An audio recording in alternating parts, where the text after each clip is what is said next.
Bismillahirrahmanirrahim. Assalamualaikum warahmatullahi wabarakatuh. Alhamdulillah alladzi ja'ala tuqata syartan liqabulil a'mal wa faddalana bihaqiqatin taqwa wal iman. Asyhadu an la ilaha illallah wahdahu la syarika lah wa asyhadu anna Muhammadan abduhu wa rasuluh. Allahumma salli ala Muhammad wa ala alihi wa sahbihi ajma'in. Hadirin bapak-bapak, ibu-ibu yang dirahmati Allah, tidak terasa kita telah masuki malam yang ke-23. Rasa-rasanya baru kemarin kita umumkan bahwa kita besok puasa. Ternyata jemaah sekalian, waktu terasa cepat dan tak terasa juga kita telah masuki malam yang ke-23. Kita berharap bahwa seluruh amalan ibadah kita dari awal Ramadan sampai di malam ini, bahkan sampai terusnya, diterima oleh Allah Subhanahu wa taala. Amin ya rabbal alamin. Hadirin yang dirahmati Allah Subhanahu wa taala, insyaallah tema yang akan saya bahas pada malam hari ini yaitu hakikat salat dalam kehidupan kita sebagai manusia. Saya ingin mengawali cerita ini, pertanyaan anak muda waktu saya pergi berdakwah di Mamuju. Dia bertanya kepada saya, "Ustaz, bagaimana itu Ustaz?" Ya, saya rajin puasa di bulan suci Ramadan, tapi sembayangku masih bolong-bolong nih. Kadang sembayang maghrib kah, kadang tidak, kadang biasa hanya Jumat pi. Apakah puasa Ramadanku diterima oleh Allah Subhanahu wa taala? Nah, ini pertanyaannya. Sebelum saya jawab, saya langsung memberikan gambaran dalam sebuah hadis. Hadis ini sangat masyhur, yaitu hadisnya adalah awwalu ma yuhasabu alaihi al-abdu yaumal qiyamah as-shalah.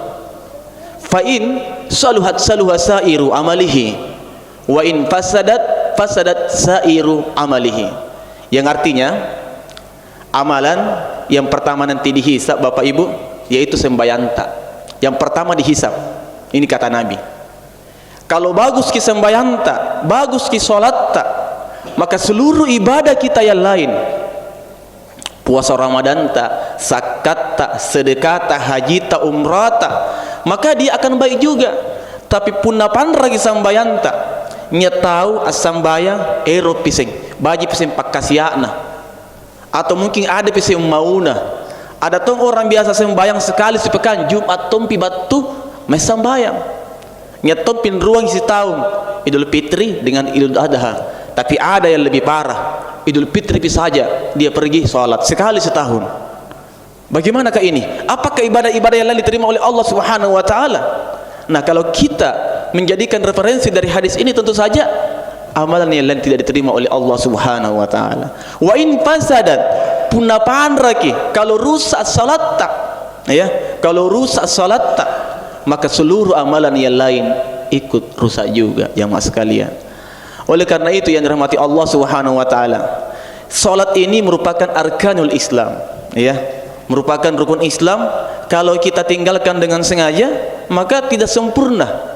Artinya itu iman tak belum masuk dalam diri kita. Tena panantama tapaka ribatang kalenta, iman belum masuk di hati kita. Sama dalam kisah dalam Al-Quran surat Al-Hujurat, ya, datangnya Arab Badui mengadu kepada Rasul. Qalatil Arabu amanna qul lam tu'minu walakin qulu aslamna walamma yadkhulul iman fi qulubikum. Datanglah Arab Badui mengadu kepada Rasulullah, "Ya Rasul, sungguhnya kami ini telah beriman." Apakah Rasul mengatakan, "Betul, kalian telah beriman pada Allah"? Ternyata tidak, Bapak Ibu sekalian. Allah mengatakan kepada Muhammad, "Ya Muhammad, katakanlah kepada mereka, mereka itu baru Islam. Kalau mereka seorang mukmin, orang yang beriman pada Allah, mereka tidak akan mungkin meninggalkan yang namanya salat. Tidak mungkin mereka melanggar apa yang saya perintahkan. Tapi katakan pada mereka, mereka itu baru Islam. Walamma yadkhulul iman fi qulubikum." belum masuk tappakah ribatang kalenna, iman belum masuk dalam hati mereka, sehingga mereka salat ya semau-maunya saja. Kita lihat dalam peristiwa Isra wal Mi'raj, banyak ibadah-ibadah itu cukup turun ayat ya ayyuhalladzina amanu kutiba alaikumusiyam, tapi kalau salat tidak, ini istimewa, langsung Rasulullah dipanggil untuk menerima perintah salat ini. Nah, kalau ada di antara kita yang 5 waktu saja ini masih kita tinggalkan, maka salat kita atau iman tak menjadi tanda tanya jamaah sekalian. Hadirin yang dirahmati Allah Subhanahu wa taala. Nah, bagaimana hakikat salat kita di dalam kehidupan kita? Kalau kita betul-betul jadikan ini salat sebuah kewajiban, ya. Kalau kita merasa kalau tidak salat ke satu hari lain rasa tak, maka itu sudah ada kayak kebutuhan nih. Sama kalau misalnya tidak makan ki, ya. Kalau tidak makan kita dalam satu hari, rasanya iya tidak sempurna. Bahkan kita walaupun makan roti, tidak misalnya makan beras, ya, tidak makan beras ki, kemudian hanya makan cemilan-cemilan, ada yang kurang. Nah, sama dengan salat ini, punah sambayang ki, merasa kita misalnya tidak salat duhur ki, ada yang aneh dalam derita, berarti ini sudah ada kebutuhan dalam diri kita. Ada kebutuhan tak, bahwa ini salat bukan hanya kewajiban jemaah sekalian, kita tingkatkan lagi menjadi tingkatan yang lebih tinggi, yaitu pada tingkatan yang kebutuhan. Nah, sekarang jemaah sekalian, Allah Subhanahu wa taala dalam Al-Qur'an surat Al-Mu'minun, ya, dalam di ayat yang 1 itu Allah memberikan gambaran bahwa sungguh qad aflahal mu'minun, qad aflahal mu'minun. Ada kata qad aflaha yuflihu, beruntung, fi'il madi. Ketika ada fi'il madi dalam kajian bahasa Arab Bapak Ibu sekalian, ya, diawali dengan kata qad, sungguh beruntungi sanaki upakna al mu'minun, orang yang beruntung nanti itu. Siapa di antaranya mereka adalah yang pertama kata Allah dalam Al-Qur'an, alladzina hum fi salatihim khashi'un, yaitu mereka yang khusyuk dalam salatnya. Bagaimanakah orang yang khusyuk dalam salatnya? Yang pertama adalah ciri-ciri orang yang khusyuk dalam salatnya, sebelum masuk waktu, misal kita ambil contoh, belum masuk waktu duhur, misal jam 12, ya, atau anggaplah masuk waktu salat isya. Salat isya jam 7 lewat ya 20 misalnya. Sebelum masuk waktu salat isya, ya, ciri-ciri orang yang khusyuk salatnya itu adalah dia mempersiapkan jauh-jauh sebelumnya, jauh-jauh waktu sebelumnya. Sebelum azan dikumandangkan, dia sudah bersiap-siap di rumahnya, sudah berwudu, kemudian dia sudah salat sunat, kemudian di masjid sebelum azan dia sudah salat tahiyatul masjid, baca Al-Qur'an. Nah, ini ciri-ciri orang yang khusyuk salatnya. Dibandingkan masuk ke waktu baru sembahyang, apalagi pepapi, ya, misalnya pepaki ini bahasanya waktu sampai lohoro minta ma'asar kah, yakin pasti sembahyang tuh kayak anak ini singkam mami jangan punang ngandre, singkam jangan kalau bobo itu misalnya makan tidak khusyuk lagi. Kenapa tidak khusyuk lagi? Karena waktunya. Tapi kalau orang yang hadir sebelum waktunya, ya, itu menandakan kita ada kekhusyuan. Selain itu juga adalah kita maknai, kita tahu arti dari bacaan kita. Ada dalam Al-Qur'an jemaah sekalian, ya, yang bisa kita jelaskan di sini. Dalam Al-Qur'an surat Al-A'raf ayat 179. Nah, di sini ada firman Allah, ciri-ciri orang yang bagus kualitas imannya adalah lihat ketika azan dikumandangkan, walahum azanun la yasma'una biha. Di sini kata azan dari kata uzunun, telinga. Uzunun azan itu dalam kajian bahasa Arab ada kolerasi, ada kaitannya, saling berhubungan ki. Punna ero kencini kita pakna, ya, jamaah kita di masjid ini, lihat ketika azan dikumandangkan, lihat bagaimana telinganya merespon azan. Kalau ada di antara kita belum pi orang azan baru tarhim, sudah siap-siap ke masjid kayak tadi saya katakan, berarti itu luar biasa kita pak namanya karena Allah Subhanahu wa taala, luar biasa imannya. Tapi kalau ada orang baru azan Allahu akbar, dia langsung berwudu, ambil pakaian yang rapi, parfumnya, pecinya, mukenanya, langsung ke masjid. Kira-kira bapak-bapak ibu-ibu ini imannya bagus tidak? Bagus ki. tapi tidak sebagus yang pertama. Tapi ada orang yang lebih parah lagi, apalagi kalau nonton bola anak muda ya, Liga Champions misalnya, subuh-subuh azan di masjid, asyhadu an la ilaha illallah, dia bilang nanti pada kamat karena belum selesai pertandingan ini. Pas ki kamat ternyata ini imbangi pertandingan, extra time ki, wah nanggung juga ini. Nanti pideh selesai extra time 15 kali 2, berapa waktunya itu? Tembakan penalti. Selesai karena kalah timnya, tidak jadi sholat.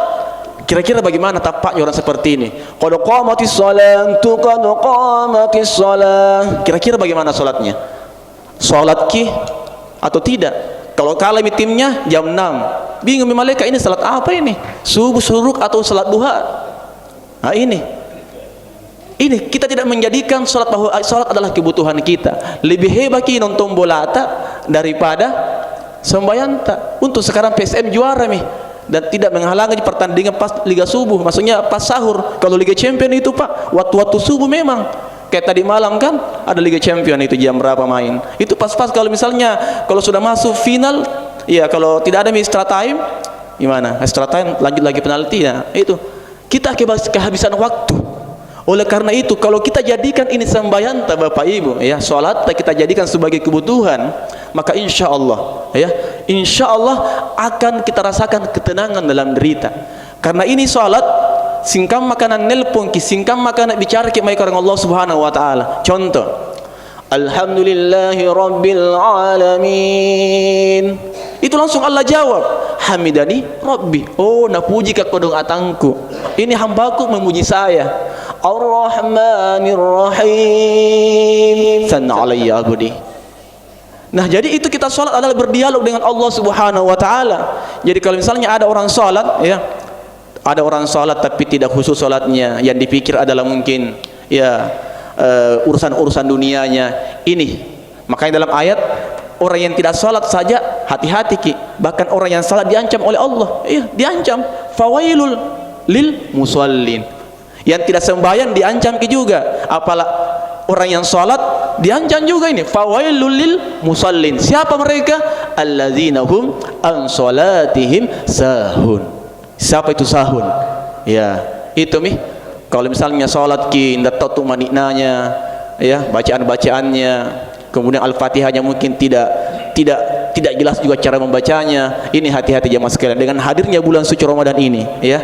Bagaimana kita memanfaatkan dengan waktu tak dengan sebaik-baiknya. Perbaiki sembahyang tak, maksimalkan salat tak, kemudian jangan lupa juga ibadah-ibadah yang lain kita targetkan di malam-malam terakhir bulan suci Ramadan ini. Ramadan tidak lama lagi akan meninggalkan kita jemaah sekalian. Tidak lama lagi Ramadan akan meninggalkan kita. Dan tidak ada jaminan, tidak ada yang mampu jamin kita bahwa Ramadan tahun depan kita akan berjumpa lagi. Tidak ada, ya.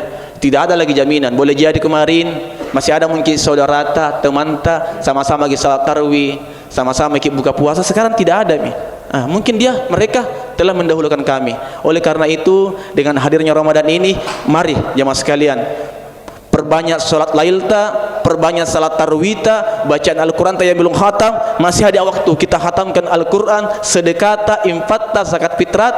Jadikanlah bulan suci Ramadan ini sebagai bulan untuk melakukan amal-amal kebaikan, karena nanti di surga jemaah sekalian banyak pintu-pintu kebaikan. Ada pintu bagi khusus orang yang berpuasa, yang suka berpuasa, yang suka menjaga salatnya, sedekahnya. Tinggal bagaimana kita mampu melakukan kebaikan-kebaikan untuk mendapatkan rahmat dan kasih sayang Allah Subhanahu wa taala. Akhirul kalam, assalamualaikum warahmatullahi wabarakatuh.